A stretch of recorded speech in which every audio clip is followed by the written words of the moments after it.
नमस्कार सर्वांना, जय Hari. Recipes with पाकटेस्ट्रीमध्ये तुमचं सर्वांचंच मनापासून खूप खूप स्वागत.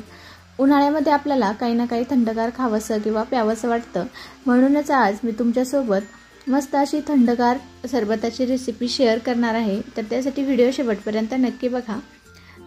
तर सर्वात आधी वाटीमध्ये 2 चमचे सब्जा घेतलाय. काळे तीळ असतात ना, तसं सब्जाचं असं छोटं छोटं बी असतं. कुठल्याही किराणा स्टोअरमध्ये तुम्हाला सहज मिळेल. आता यामध्ये थोडंसं पाणी घालायचे आणि 10 ते 15 मिनिटांसाठी सब्जा भिजण्यासाठी असंच ठेवायचे. उन्हामुळे आपल्याला हातापायांची आग होते किंवा डोळ्याची जळजळ होते, तर आपण दररोज कुठल्याही सरबतमध्ये असा थोडासा सब्जा खाल्ला तर त्यामुळे आपल्या शरीरातील उष्णता कमी होते आणि गरमीमुळे होणारा त्रास पण कमी होतो. सब्जा भिजतोय तोपर्यंत आपण बाकीची तयारी करून घेऊयात. त्यानंतर मी इथे अर्धा लिटर गाईचं दूध घेतलंय. हे दूध कच्चंच आहे, तापवलेलं नाहीये. आता या दुधामधून 2 मोठे चमचे म्हणजेच अर्धी वाटी दूध काढून ठेवायचे आणि उरलेलं जे दूध आहे ते तापवून घ्यायचे. तर दूध आपल्याला खूप जास्त घट्टसर होईपर्यंत तापवत बसायची पण गरज नाहीये. फक्त दुधाला एक उकळी येईपर्यंत दूध तापवून घ्यायचे. दूध उकळतंय तोपर्यंत या सरबताला थोडंसं असं दाटसरपणा येण्यासाठी मगाशी जे दूध काढून ठेवलंय त्यामध्ये आपण कस्टर्ड पावडर मिक्स करणार आहोत. तर मी ते स्ट्रॉबेरी फ्लेवरची कस्टर्ड पावडर घेतली. तुम्ही तुमच्या आवडीनुसार कुठल्याही फ्लेवरची कस्टर्ड पावडर वापरू शकता. तर 2 चमचे कस्टर्ड पावडर या दुधामध्ये घालून छान अशी मिक्स करून घ्यायची. फक्त यामध्ये अजिबात गुठळ्या ठेवायच्या नाहीयेत. तर बघा, या पद्धतीने याची एकदम छान अशी स्लरी तयार करून घ्यायची आणि तुम्ही बघू शकता अजिबात गुठळ्या झालेल्या नाहीयेत. तोपर्यंत दुधाला पण छान उकळी आली आहे आणि दुधाचं सारखं हलवत राहायचं, म्हणजे मग दुधाला साय येणार नाही. आता लगेच या दुधामध्ये 4 ते 5 चमचे साखर घालायची किंवा साखर तुम्ही तुमच्या आवडीनुसार कमी जास्त देखील करू शकता. आणि साखर घालून पुन्हा एकदा दूध छान मिक्स करून घ्यायचे. आता लगेच यामध्ये कस्टर्ड पावडरची जी स्लरी तयार करून घेतली ती दुधामध्ये घालायची. फक्त ती अशी घालण्यापूर्वी असं व्यवस्थित मिक्स करून घ्यायची, म्हणजे मग ती पावडर खाली तळाला चिकटून राहत नाही, व्यवस्थित मिक्स होते.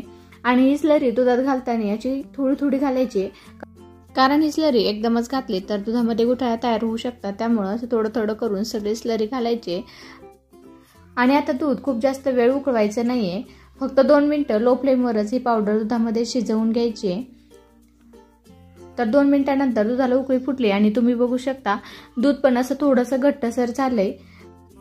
आता यामध्ये आपल्या आवडीनुसार ड्रायफ्रुट्स कट करून घालायचेत आणि हे ड्रायफ्रुट्स दुधामध्ये छान मिक्स करून घ्यायचे. आता लगेचच गॅस बंद करायचा आहे आणि हे दूध पूर्णपणे थंड करून घ्यायचे. फक्त दूध थंड होत असताना याला मध्ये मध्ये असं हलवत राहायचं, म्हणजे मग या दुधाला वरती साय येणार नाही.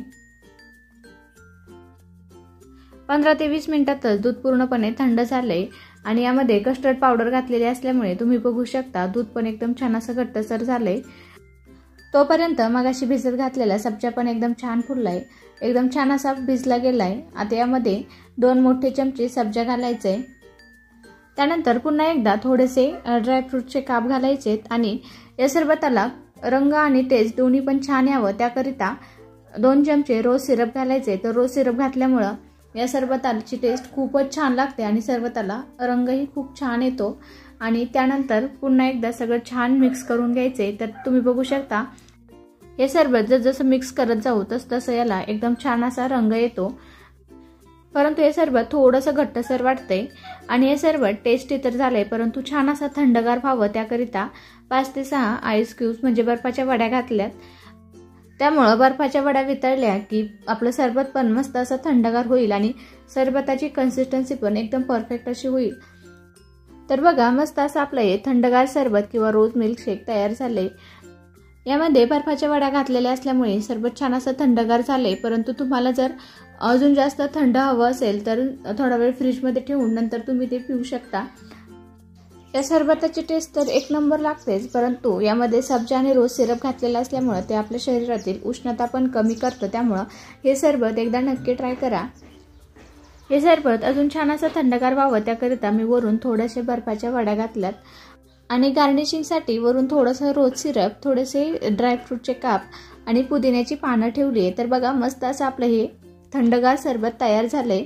तर आजची ही रेसिपी तुम्हाला कशी वाटली ते मला कमेंट्स करून नक्की कळवा आणि हा व्हिडिओ आवडला असेल तर लाईक करा, शेअर करा आणि त्यासोबतच चॅनलला सबस्क्राईब पण करा. चला तर मग पुन्हा भेटूया अशाच एका छानशा रेसिपीसोबत. धन्यवाद.